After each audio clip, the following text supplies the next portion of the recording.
Alô, Guarulhos, boa noite. Estamos iniciando o nosso primeiro programa do ano de 2015, Guarulhos de ontem e de hoje.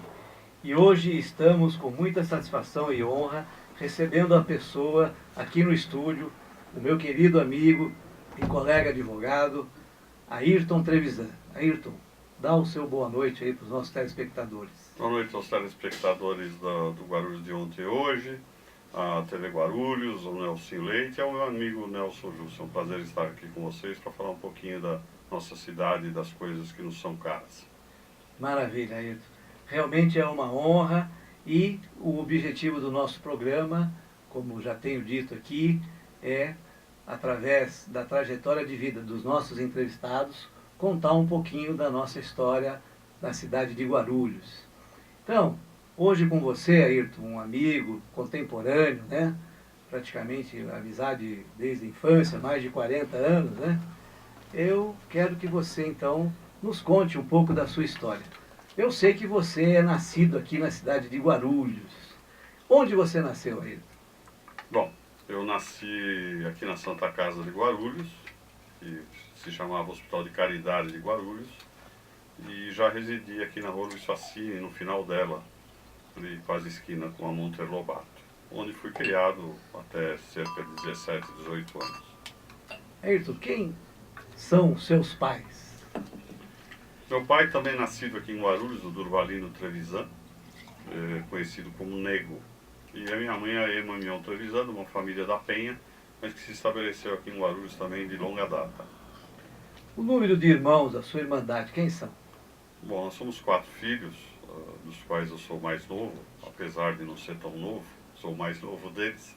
Tem a Sueli Trevisan, professora do estado, do município, a Noeli Trevisan, que foi funcionária pública, o Edson Trevisan, que é engenheiro mecânico, teve uma oficina mecânica até recentemente, e eu, Ayrton, que sou advogado. Maravilha. Ayrton, eu queria que você nos contasse também um pouco da sua infância, como é que foi a sua infância, onde você residia à época. Olha, Nelson, Guarulhos era uma cidade interiorana, uma cidade onde se brincava nas ruas, as pessoas colocavam suas cadeiras à noite, as famílias. Como eu disse, eu nasci na Santa Casa e nós morávamos aqui na Rua Luiz Facine e tínhamos uma vizinhança muito amiga, pessoas assim, tidas como parentes de tanta intimidade que nós tínhamos de entrar nas casas das pessoas e almoçar com as pessoas e, enfim, brincar com as pessoas.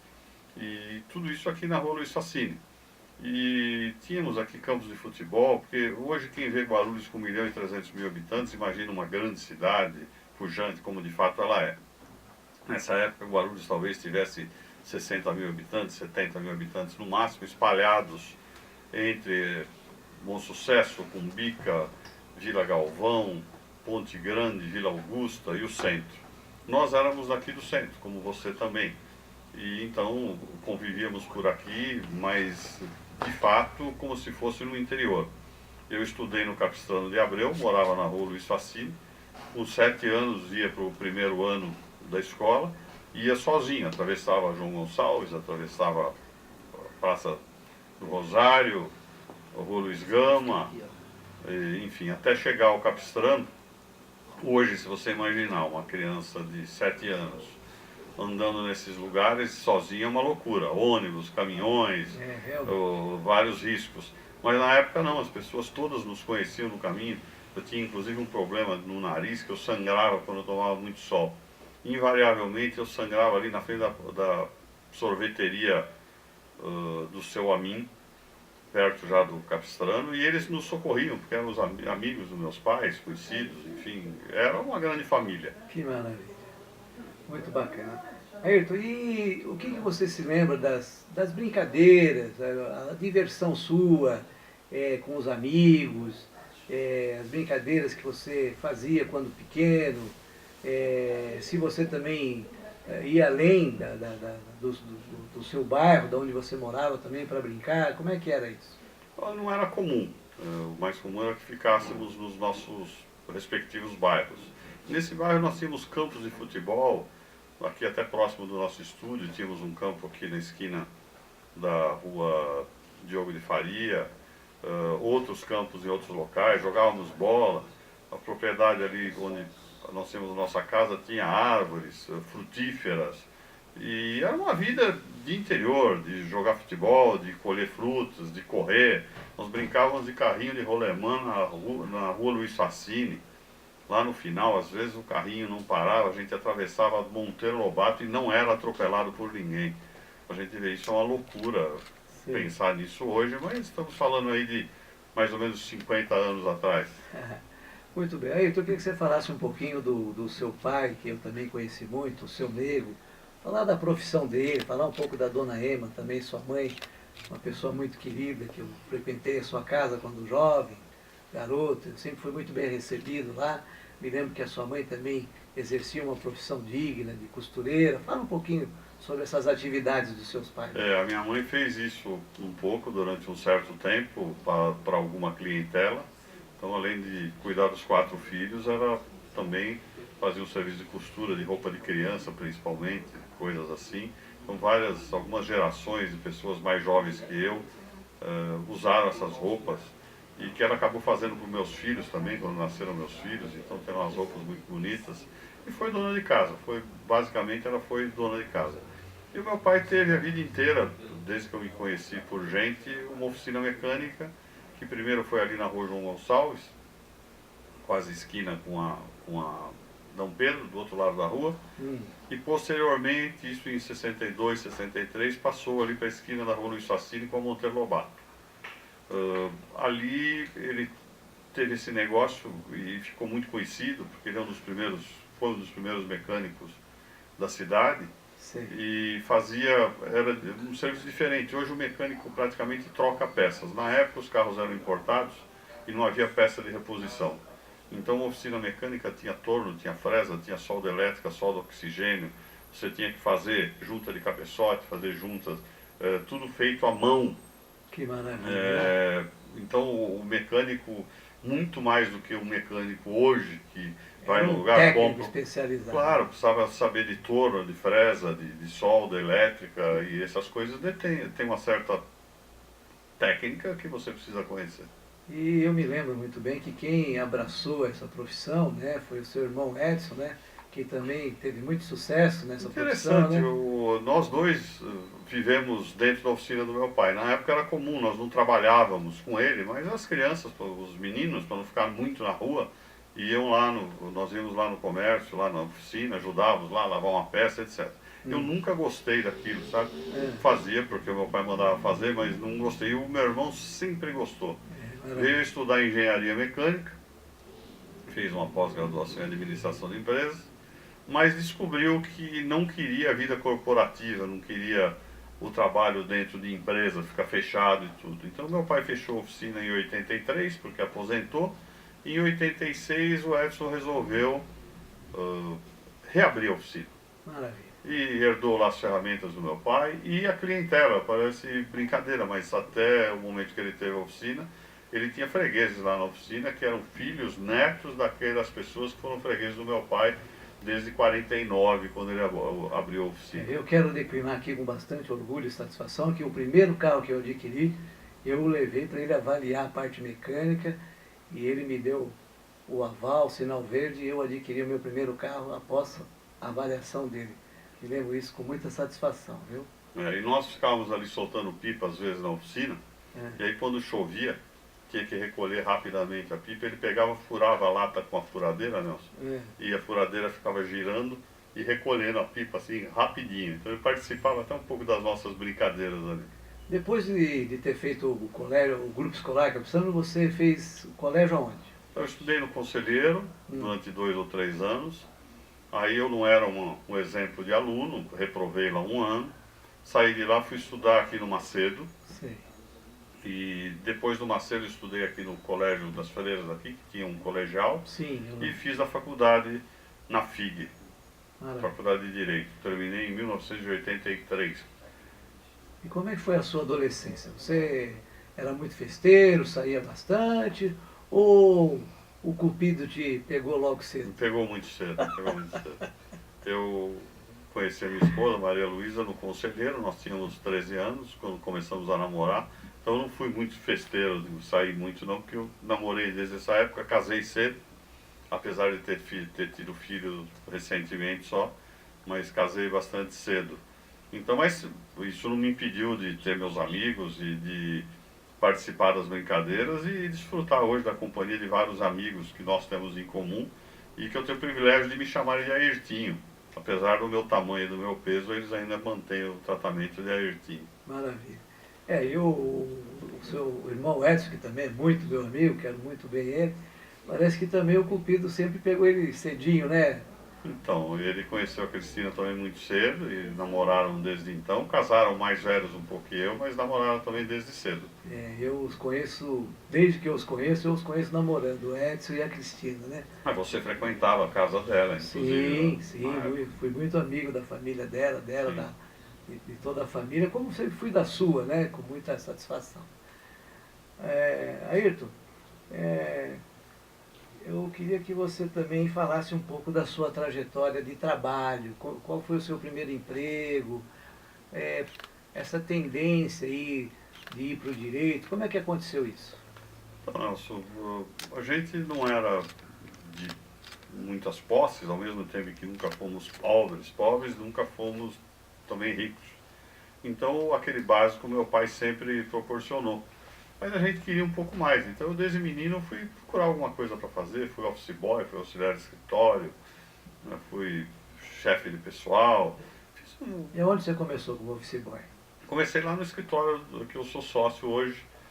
Eu não fiquei lá esse tempo todo, enfim, fui office boy lá um ano, saí, fui trabalhar em várias empresas e depois que acabei a faculdade, o meu primo... Dá para você declinar o nome do escritório? Sim, Advocacia Trevisan, que já tem aí 40 e poucos anos. E na época que você foi office boy, lá quem estava à frente O Áureo Trevisan, que é meu primo, que faleceu há cerca de um ano atrás. O Xuxa, né? O Xuxa.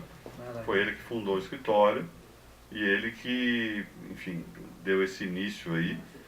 E eu retornei para lá em 83, já no meu último ano de faculdade. Bom, em relação então a essa situação, né, de que você está comentando aqui que trabalhou lá no escritório do Xuxa, né, do Trevisan, eu tenho uma passagem com o seu irmão Edson também, que parece que passou por lá também. Também. E nessa época que ele passou por lá, ele andava de bicicleta e ia fazer o serviço de bicicleta. Eu não tinha bicicleta, mas emprestei de um amigo meu e saía com ele para fazer as entregas lá, os serviços, né, do escritório. E eu me lembro que a gente andava pelo Dom Pedro que nem dois doidos, sabe, com a bicicleta. Então eu me lembro com saudade desse tempo aí, que o Edson também passou lá pelo escritório. Nessa época eu trabalhava lá com ele, o Zé Roberto Hernandes, a Tânia Borgato, as pessoas que trabalhavam lá. Você havia me perguntado por que eu escolhi o direito. Sim. Na verdade, eu sempre gostei de humanas, eu nunca gostei das exatas, nunca foi o meu forte. Sempre gostei de humanas, sempre gostei de política, sempre gostei de sociologia, jornalismo, direito, esse tipo de coisa. Num certo momento eu deveria fazer uma escolha dentre as várias carreiras que eu poderia seguir, aquela que eu enxergava que me desse uma condição melhor de sucesso. Hoje os nossos filhos se preocupam muito mais em ser felizes, em fazer escolhas até que não sejam as melhores, mas que os satisfaçam pessoalmente. E a gente se preocupava com isso, mas também com a sobrevivência, ganhar a vida, ter um trabalho digno.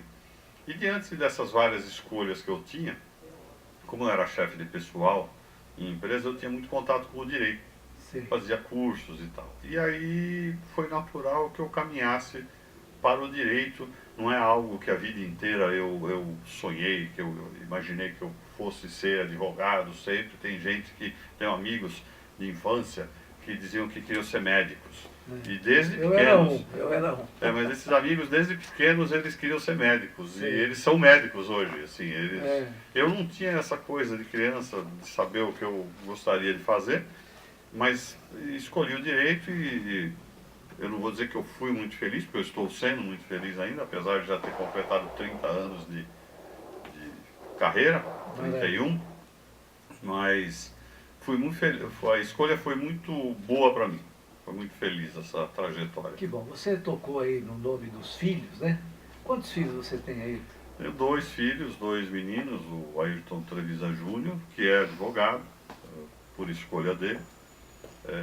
Você pode me dizer, você não influenciou? A gente influencia tudo na vida dos filhos, a gente influencia a educação que eles têm, é uma influência da gente, certas maneiras de ser que eles têm, eles acabam herdando da gente, para o Sim. bem e para o mal, Sim. e eu posso ter influenciado desse ponto de vista. Não sou um advogado mal sucedido, ocupei alguns cargos importantes na advocacia, e isso pode ter influenciado. Então ele escolheu o direito, Que bom. agora pretende prestar concurso. O outro filho, Eduardo Ayala Trevisan, apesar de sofrer a mesma influência e de ter dado no teste vocacional dele o direito como uma das opções, ele quis fazer publicidade, é publicitário e trabalha em São Paulo, é uma pessoa, eu brinco que ele é normal. Eu, minha esposa e meu filho somos advogados e ele não é, então ele é normal. Ah, sim, a sua esposa também é advogada, né? Também, mas ela lida mais na área de administração de imóveis, né? do que da advocacia diretamente. Maravilha. Vamos falar um pouquinho mais assim, agora da sua profissão, né? À frente aí de algumas instituições, né? Que você nos representou e muito bem, junto à Ordem dos Advogados da subseção, 57ª subseção Guarulhos, né? Queria que você nos contasse como é que foi essa sua passagem lá, as dificuldades, os prós, os contras. Fala um pouquinho da sua gestão lá. Na sua vida, de uma maneira geral, traz uma série de dificuldades. Os governos, eu costumo brincar que se governo fosse bom, talvez eu não tivesse nascido no Brasil. Meus avós são italianos, eu talvez tivesse nascido na Itália e ficado lá. Eles teriam ficado lá. Então, a gente, enquanto membro da sociedade, precisa colaborar de alguma forma para que as coisas melhorem.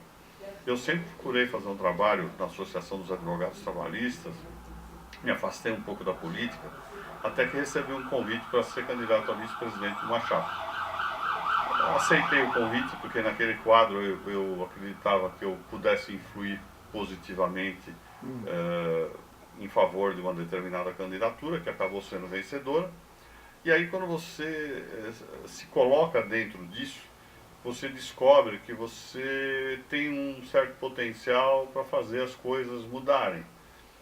Nas minhas gestões na OAB, criou-se as varas da família, os anexos fiscais, enfim, uma série de equipamentos vieram para o judiciário. Você vai dizer, mas foi você que conseguiu? Eu sozinho, obviamente que não, mas naquilo que tinha de necessária a presença da OAB, eu consegui. E aí fui eleito depois vice-presidente no mandato, fui reeleito, o que para mim é muito maior honra do que ser eleito, é ser reeleito, sim. Porque é o reconhecimento da classe de um trabalho que você realizou. Num primeiro momento você é uma incógnita, você é uma promessa, você faz compromissos, faz promessas. Na reeleição, as pessoas avaliam aquilo que você se comprometeu ou que prometeu em relação àquilo que foi feito e votam ou não em você. O sim ou não, é plebiscitária, a reeleição é bem plebiscitária, né?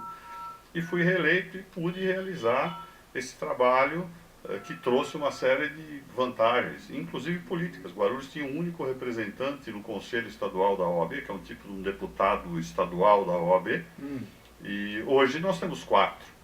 E, de certa forma, isso se iniciou na minha primeira eleição, que passamos de 1 para 2. Certo. E até pelo fato de não ter apoiado as pessoas que concorriam lá em São Paulo e que acabaram ganhando, as pessoas tiveram a necessidade de fazer uma composição política maior e hoje o Guarulhos tem 4 conselheiros. Que maravilha. Eu soube também, você acabou de falar aí nas nossas origens, né, da origem da Itália, né, o italiano.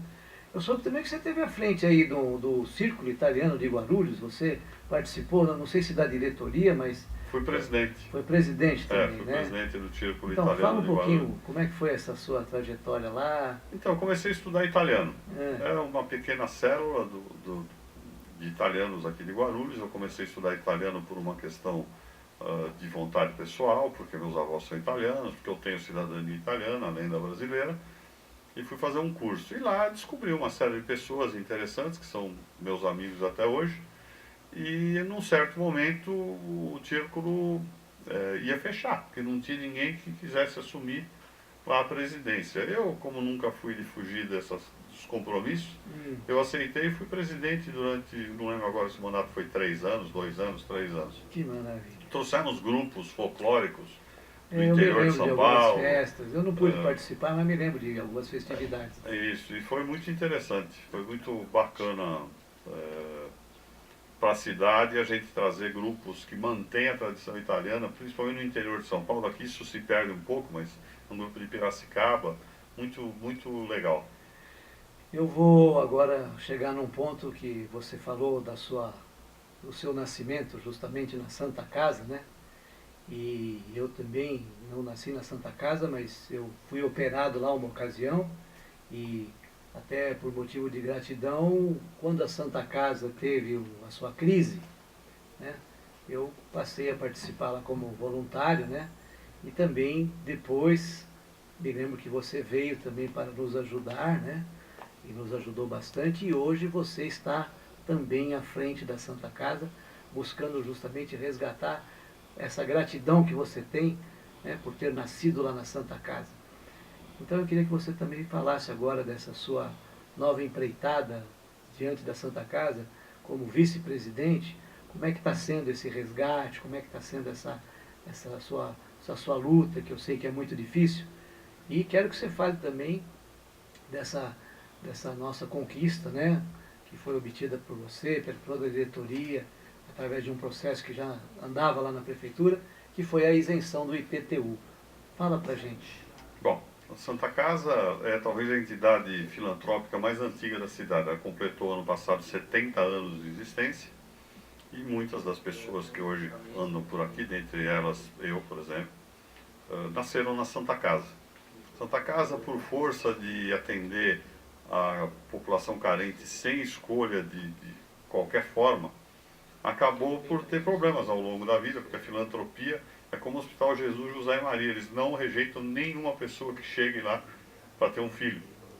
Então acaba faltando dinheiro. Por conta disso, a Santa Casa sempre veio passando por dificuldades.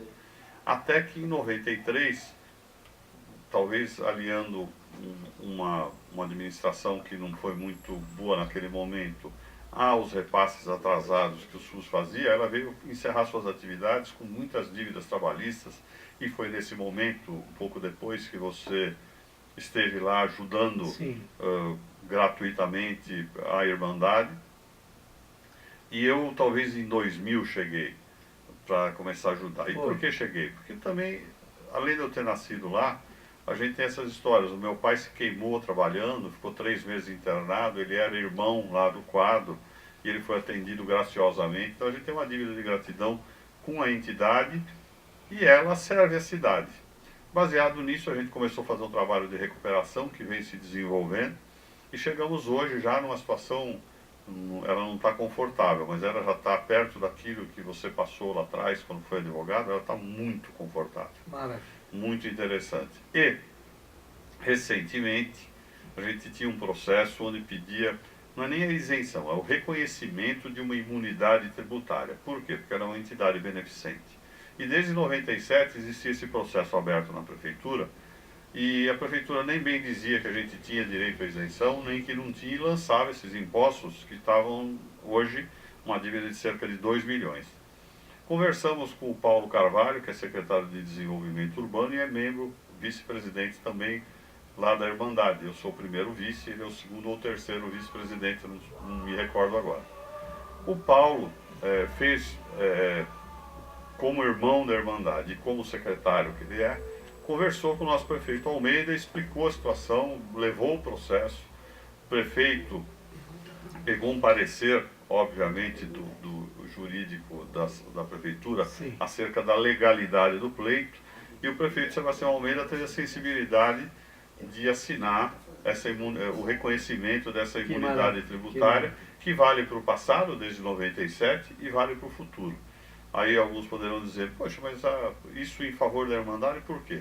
Hoje, mesmo numa situação muito difícil, nós atendemos cerca de 200 a 300 consultas a idosos carentes por mês aqui, idosos do município de Guarulhos. Eles têm atendimento médico ambulatorial, acompanhamento de glicemia, de pressão, recebem lá remédios que a gente consegue em doação, Sim. exames de menor complexidade que a UNG faz graciosamente para a gente, Maravilha. coisas desse tipo. Então o dinheiro não é um dinheiro, não remunera diretores, é importante que se diga isso, não ganha absolutamente nada. Estou percebendo, Ayrton, questão de que antigamente as famílias se uniam e buscavam justamente através de doação de trabalho, doação de materiais, doação de...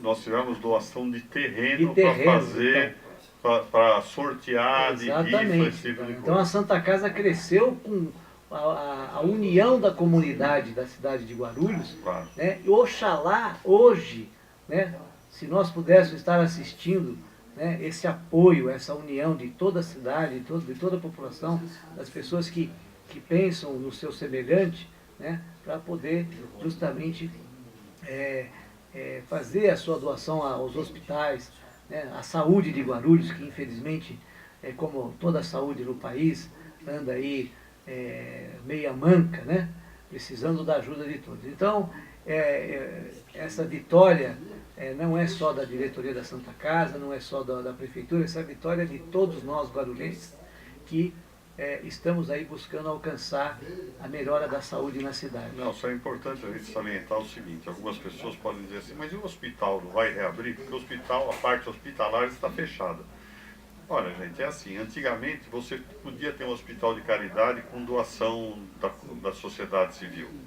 Era um estetoscópio, algumas gaze, álcool. A medicina não era uma coisa complexa e cara como ela é hoje. Hoje ela é muito cara, então nós precisamos do quê? Nós precisamos de fontes de custeio. A Irmandade pretende reabrir o hospital num certo momento. Para isso, nós precisamos criar um modelo onde você possa ter uma receita particular que cubra toda a filantropia. Porque só o SUS, os valores que o SUS paga, não cobre as despesas. Esse é o problema de todos os hospitais, né, hoje no mundo, né, principalmente no país, né, essa questão financeira. Mas vamos voltar lá para o Ayrton Trevisan, né, da vida do Ayrton Trevisan. Me fala, o que representou para você o Áureo Trevisan, o Xuxa? Bom, o Xuxa é meu primo, afilhado do meu pai, afilhado de batismo do meu pai, e foi vamos dizer, o espelho a partir do qual eu me tornei o advogado que eu sou. Porque ele já era um advogado, uma pessoa combativa, até de temperamento combativo, que é uma característica da nossa família. E baseado nisso, eu aprendi a trabalhar com ele nos primeiros passos. Num certo momento me tornei seu sócio. Então aquela afinidade, que era uma afinidade somente familiar, se transformou numa grande amizade e num grande respeito. Ele foi, de fato, o exemplo para mim. E infelizmente nós o perdemos aí em novembro de 2013, já fiz um ano agora em novembro de 2014, uma perda muito sentida para todos nós, diante da pessoa que ele era e da garra que ele tinha. Realmente. Ayrton, agora vamos falar também daquela qualidade que você tem, que é de angariar amigos, de reunir os amigos. Né? Você tem feito muito isso nos últimos tempos aí, com uma amizade nossa, né? E outros amigos de mais de 40 anos. Por que você tem esse sabor de estar sempre reunido com esses seus amigos? Olha, primeiro porque eu gosto bastante dos meus amigos, de uma forma geral, que não são poucos. Eu gosto bastante deles. Tudo dá trabalho, mas se a gente não tiver o trabalho, a gente não tem o prazer de curtir aquilo que eu trabalho. É como trabalhar, né? Trabalhar é difícil, a gente trabalha. E depois você desfruta do seu trabalho passeando, jantando, andando de carro, fazendo alguma coisa. A amizade é a mesma coisa. Se você não se dá, você acaba não recebendo. E eu me disponho nada mais do que organizar, vamos dizer, algumas reuniões com esses amigos como você, como outros que são, por acaso, amigos até mais tempo. Eu tenho amigos que eu me perco no tempo que eles são meus amigos. Você eu até tenho uma noção, mais ou menos, que é muito mais de 40 anos, uns 45, 46. Exatamente. Mas tem amigos como o Neto Forghieri, por exemplo, que o pai dele era amigo do meu pai, eu não sei nem desde quando eu o conheço. Isso É. se perde no tempo, 2 anos, 3 anos, 4 anos de idade a gente tinha, e já frequentava a casa um do outro, já brincava, e somos amigos até hoje. Então são amizades assim, que isso que a gente consegue fazer numa cidade de 1.300.000 habitantes não existe, só existe aqui. E nós fazemos essas reuniões com 40, 50, porque muitos ainda faltam, porque senão seriam muitos mais. Seriam muitos mais, exatamente. E a gente faz isso, o aniversário do nosso professor Joãozinho. Joãozinho, Gente, todo setembro, né? Todo setembro a Todo gente setembro nós estamos juntos lá. monta lá no sítio, leva, arruma as vans, enfim, para quê? Para confraternizar. Porque é isso que nós vamos levar daqui, são esses pequenos prazeres, assim. Eu tenho realmente me sentido muito à vontade e orgulhoso de dizer que me sinto muito honrado de fazer parte do hall desses seus amigos, mas eu vou fazer uma perguntinha para você aqui agora, meio capciosa. De todos esses seus amigos aí, que você tem, e é um hall extenso que eu sei, qual te traz assim na lembrança uma coisa mais especial ou menos especial? Sem querer bajular, não, apenas um fato que te lembra. Falando seriamente, não me recordo de nada especificamente assim que seja marcante. Alguma travessura, alguma traquinagem? Mas fizemos tantas com tantos. Isso. Eu lembro que nós fomos uma vez estudar para o curso de admissão que tinha na Dona Maria Vieira. Eu, o Neto Forguieri, o Fernando Bittencourt, acho que o Fábio Trombete. E fomos brincar lá com o facão, cortamos o dedo do Neto Forguieri, quase que o dedo caiu fora, e a gente tinha 10 anos, nós o entregamos na casa da tia dele. Essa é uma das coisas, mas tem tantas outras, com várias pessoas. Então não tenho algo, mas são pessoas que cada um tem uma história, um pedaço, uma passagem interessante. E que eu menos gosto, eu não tenho ninguém que eu não gosto, não tem nenhuma pessoa, eu acho que eu já disse isso para você. Já disse. Não tem nenhuma pessoa que eu te diga assim, com esta pessoa eu não me sento, com esta pessoa eu não... Não, eu posso não ter intimidade, posso ter algum problema, mas nada que eu... O respeito em primeiro lugar. Claro, nada que como vai fazer... pessoa, né? Isso. E nada que vai me impedir de estar sentado com alguém, a gente está aqui para melhorar, não para piorar, né? E a família, o que representa para você a família? Olha, não, isso é outra coisa bastante importante. Eu conheço a trajetória dos meus avós, eu tenho o passaporte do meu bisavô de quando ele veio da Itália em 1891. Então, como toda a família italiana veio para substituir os escravos que tinha acabado a escravidão em 1888, e meu avô chegou em 1891, meu bisavô, 3 anos depois, e foram passar aquelas dificuldades aqui no interior de São Paulo, até que meu avô casou-se com a minha avó e vieram para Guarulhos em 1910. E a minha família sempre viveu aqui. Então, essa questão da família, tanto a família mais próxima, minha mulher, meus filhos, como a família, meus irmãos, meus sobrinhos, como a família, meus primos, que você sabe, minha família hoje está muito grande aqui, isso tudo para mim é muito importante. Eu gosto muito de encontrar meus primos, eu gosto de beijar meus primos, eu gosto de estar junto com as pessoas. Aliás, eu conheço quase todos, né? Eu acho que você conhece todos. Cresceu praticamente juntos. Quando os seus avós chegaram ao Brasil, eles se instalaram primeiro aonde? Em Santa Cruz da Conceição. Eles vinham com um contrato, a coisa funcionava assim, eles não tinham, normalmente os italianos não tinham dinheiro para viajar. Então eles faziam um contrato na Itália para trabalhar numa determinada fazenda, por exemplo, no nosso caso no interior de São Paulo. Então meu bisavô veio com a minha bisavó em 18 de dezembro de 1891, eles chegaram na hospedaria dos imigrantes aqui em São Paulo. Foram para o interior, com o meu avô, especificamente, que tinha 4 anos. Lá tiveram outros filhos, cumpriram lá o contrato, até que em 1910, meu avô conheceu a minha avó lá na própria comunidade que eles viviam lá na fazenda, e se casaram e aí vieram para Guarulhos em 1910. E aqui em Guarulhos, quando chegaram, qual a atividade deles? Então, o meu avô, ele montou uma olaria, porque ele tinha um tio que era oleiro do lado de lá do Rio Tietê, na Penha. Para quem não sabe, a Penha já foi um bairro de Guarulhos num certo momento aí da história. Sim. E então ele montou a olaria ali na Penha e paralelamente à olaria ele foi capataz da fazenda do Clabim. Essa propriedade tem até hoje aqui. Na Várzea do Palácio. Isso, ele foi lá capataz lá na fazenda do Clabim. Maravilha. Posteriormente, em 23, ele fechou a olaria e montou um armazém chamado de Secos e Molhados ali na esquina da João Gonçalves com a Monteiro Lobato. Ali ele fornecia víveres em geral para as pessoas e tinha uma particularidade interessante. O pessoal vinha vender gado em São Paulo e no caminho vinha do sul de Minas, vinha do Vale do Paraíba, e eles faziam um pouso, né? Dormiam uma noite ali, o gado ficava ali, vamos dizer, na baixada da avenida, da rua Padre Celestino, da Arre Simons, ali naquela baixada. Sim. E eles tinham lá uns quartos para os cocheiros, lá para os... Próximo à estação de trem ali, né? Isso, mas... E o pessoal, não, ficava desde ali da Monteiro Lobato para baixo. Para ali. baixo. Eles dormiam lá, porque meu avô tinha um lugar para dormir, e eles iam vender o gado.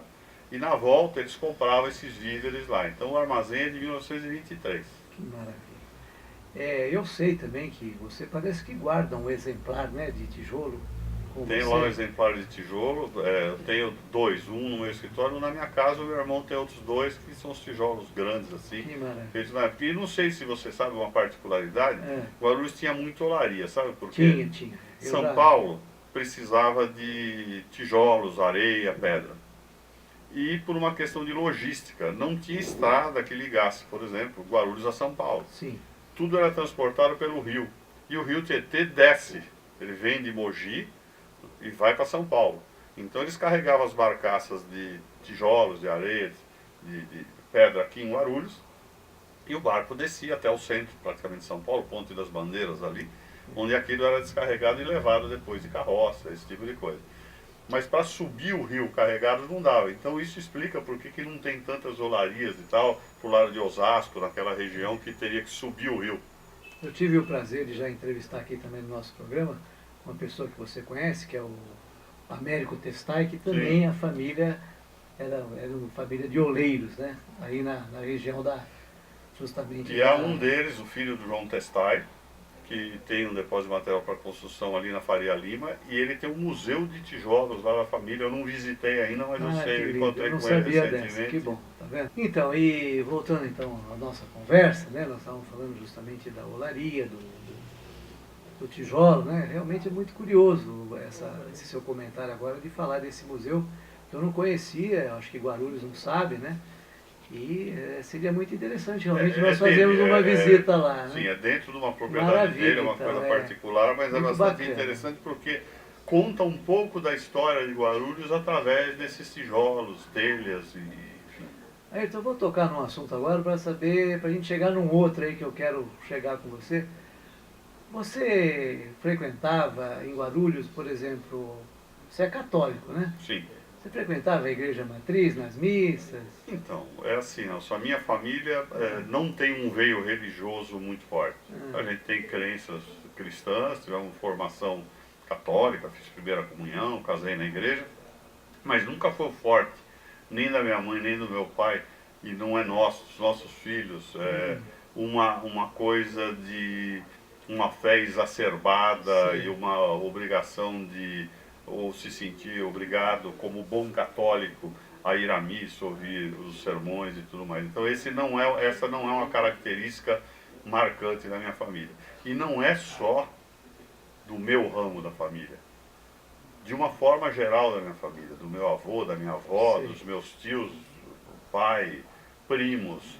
Não tem nenhum que eu possa te dizer que eu estou chegando nesse assunto porque eu, quando menino, eu frequentei vários lugares em Guarulhos, né? E como não tinha naquela época muito assim fazer, então a missa eu fui lá na igreja, logicamente me batizei, fiz primeira comunhão e eu acabei sendo coroinha, né? E como coroinha a gente participava das missas e a gente era fotografado. Lá com o Padre Geraldo. Isso, o Padre Geraldo. E a gente saía nas fotografias dos casamentos, aquelas coisas todas, né? E tinha os fotógrafos famosos na época, né? Inclusive um fotógrafo que todo mundo conhece, que já fez até uma história num livro fotográfico, que é o Masami Kishi. Você conhece o Masami Kishi? Conheço o Masami, lembro do Foto Masami. O Masami é uma dessas figuras a quem Guarulhos deve muito. Deve muito, muito, muito. Por quê? Bom, em primeiro lugar, hoje a gente faz fotografia com o celular, a gente faz fotografia, as máquinas não são tão caras, é uma coisa que se popularizou bastante. Antigamente era difícil de você tirar uma fotografia.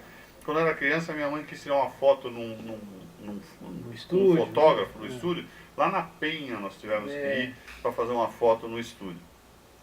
Por outro lado, não existia, por parte das pessoas, uma preocupação de registrar a cidade.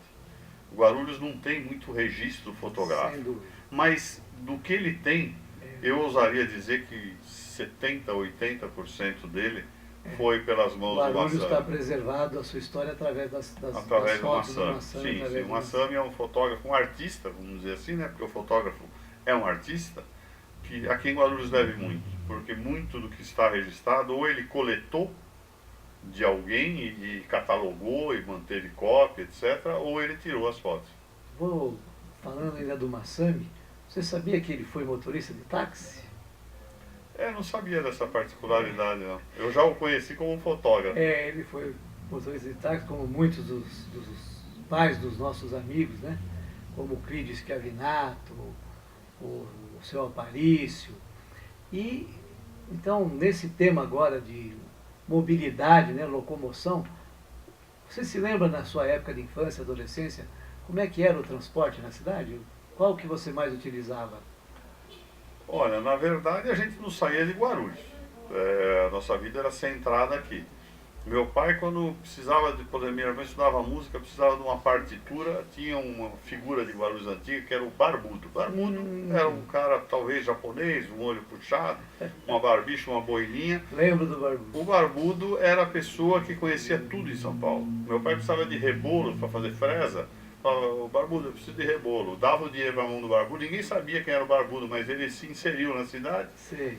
E ele, o Barbudo ia lá e comprava. Eu precisava de partitura, o Barbudo ia lá e comprava. Então a nossa vida era bem centralizada em Guarulhos. Agora, quando havia necessidade, para ver que Guarulhos não tinha uma identidade própria, o ônibus que ia para São Paulo chamava-se Cidade. Isso. Eu tenho uma foto, até hoje é um ônibus verde e amarelo, assim, Bem verde lembrado, forte. realmente. E ao invés de escrever São Paulo, no ônibus vinha escrito Cidade. Como se Exatamente. Guarulhos não fosse a cidade. Então dá a impressão que Guarulhos não é cidade. Como algumas pessoas que moram, por exemplo, na periferia de Guarulhos, que dizem assim, eu vou a Guarulhos. Como se a periferia de Guarulhos não fosse Guarulhos. E as pessoas de Guarulhos diziam, vou à cidade. E o ônibus era a cidade. Então eu ia até a Penha, normalmente, ele pegava o bonde para ir para o centro. Mas eu não tinha esse tipo de coisa. Meu pai tinha carro, quando a gente saía, nossos parentes são praticamente todos daqui, a gente não tinha nem ninguém para visitar. Tá. Para dizer assim, vamos visitar fulano, ciclano em São Paulo. Não, porque nosso Mas você parente... nunca deu umas cabuladas de aula e foi na Penha comer pastel? Não, mas isso já é mais recente, né? Isso já é mais recente. Guarulhos cresceu muito. A gente, quando jovem, não tinha um restaurante que ficasse aberto de noite, que você pudesse ir. 10 horas da noite a cidade acabava. Se tivesse que fazer qualquer coisa, você tinha que ir para São Paulo. Maravilha.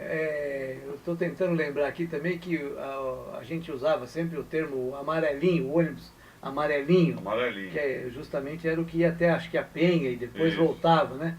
Amarelinho porque as cores da empresa de ônibus Guarulhos era verde e amarelo, imitando a nossa bandeira, né? Então, dá saudade daquele tempo. Eu lembro, assim, de criança, o prefeito Valdomiro Pompeu, que foi um dos grandes prefeitos que o Guarulhos teve, quando ele fez da Praça 8, aí o ônibus que ia para a Praça 8 era um ônibus com a frente toda de vidro, já uma coisa moderna para os padrões que a gente tinha aqui, e tudo asfaltado até lá na Praça 8, e era muito bacana, assim. Nós vimos essa cidade crescer, né, Nelson? É muito motivo de muito orgulho. E entre Guarulhos de ontem e de hoje, né, dessa magnitude hoje da nossa cidade, o que você tem a dizer? Olha, Nelson, cada uma dessas Guarulhos tem certas particularidades que são interessantes. Aquela Guarulhos mantinha um ar muito mais interiorano, pessoas se conheciam mais, se falavam mais, apesar da gente ainda ter uma condição boa de fazer esse tipo de coisa, entendeu? Já Guarulhos de hoje é mais uma cidade grande, uma cidade que tem shopping, uma cidade que tem aeroporto, uma cidade que tem restaurantes, esse tipo de coisa. Nós tivemos um amigo em comum, né, que estudava conosco, né, na época do colégio, ginásio, o Gilmar Lopes. Você lembra do Gilmar? Lembro do Gilmar, eu não fui amigo do Gilmar, ele é um pouco mais velho que eu, alguns anos mais velho, foi um político combativo que nós tivemos aqui e que perdemos muito cedo, infelizmente.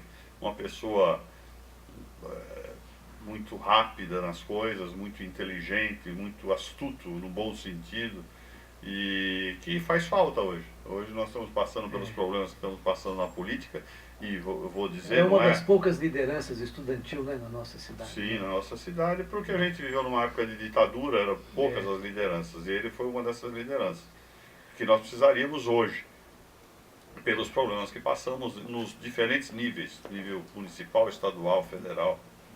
Ayrton, infelizmente, né, o nosso horário aqui é um pouco curto, nós já estamos quase chegando aí ao final da nossa entrevista e está muito gostosa, né, o nosso bate-papo. Realmente eu vejo que você tem assim, muitas coisas para contar para a gente, né, mas infelizmente o horário está chegando ao final. Aí eu queria então agora fazer umas perguntas assim bem objetivas e para você falar o que você dá a sua opinião e falar o que o seu coração sente. Alguma lembrança forte para você? Meu pai. Saudades? Dele. Amor? A minha mulher. Um sonho? Sonho que as pessoas tivessem condições de competir em igualdade com escolas e saúde melhores, como era quando nós éramos crianças e dividíamos os bancos escolares com todos negros, brancos, pobres, ricos, sem qualquer tipo de coisa. Que isso voltasse e que as pessoas pudessem ter possibilidade de crescimento pessoal sem precisar de um Estado, vamos dizer, forçando esta condição. Um futuro para você e para nós todos, como é que você gostaria de ver esse futuro? Olha, Nelson, eu estou com 56 anos, então eu tenho muito mais passado do que futuro. Eu estou satisfeito com a vida que eu tenho, satisfeito com aquilo que eu realizei, satisfeito com a minha família, satisfeito com meus amigos. Não estou me despedindo, mas futuro tem meus filhos. Eu quero curtir esse tempo que eu tenho, que eu não sei quanto da melhor maneira possível. Mas eu sonho com um país mais justo, um país mais igual e um país mais unido. E de quem depende essa visão sua de futuro? De quem depende? Depende da sociedade. A sociedade precisa votar melhor, escolher melhor, saber em quem votou, saber cobrar as pessoas daquilo que elas devem a elas, principalmente para a população mais pobre, que é aquela que fica mais prejudicada quando nós não temos um metrô, quando nós não temos uma educação de qualidade, quando nós temos alta de preços, alta de juros, alta da gasolina, alta do diesel, esse tipo de coisa, que as pessoas saibam cobrar. Domingo nós tivemos um exemplo disso, apesar de certos setores da sociedade quererem carimbar esse movimento como um movimento de direita, um movimento que quer derrubar a Dilma, que alguns querem, um movimento que quer a volta dos militares, que alguns querem, loucamente, mas querem. Mas é um movimento que está saturado desse estado de coisas, onde vem político, vai político e todos ficam iguais. Vem partido, vai partido e todos ficam iguais. Então, quase que já chegando ao final, né? Nós temos alguns minutinhos ainda. Eu desde já quero externar aqui a minha grande satisfação, orgulho de primeiramente ser seu amigo, né? De ter convivido com você durante todos esses anos, de ter convivido com a sua família, ter convivido com seus pais, com o seu irmão, e que eu estou realmente muito satisfeito de você ser o meu primeiro entrevistado do ano de 2015, né? E desejar, entendeu? Para todos nós, que realmente essa união que você prega e que você disse aqui, realmente seja realizada por todos nós, para que a gente possa realmente ter um futuro bom para nós, pelo pouco tempo que vai nos restar lá na frente, e para os nossos futuros, né? Filhos, netos. E quero deixar então o microfone à vontade agora, né, com Obrigado. você, para você Queria, falar. em primeiro lugar, agradecer o convite que você me fez, agradecer a TV Guarulhos, Thalito News, ao Nelsinho pela oportunidade, podendo falar um pouquinho de mim, mas falar principalmente de Guarulhos.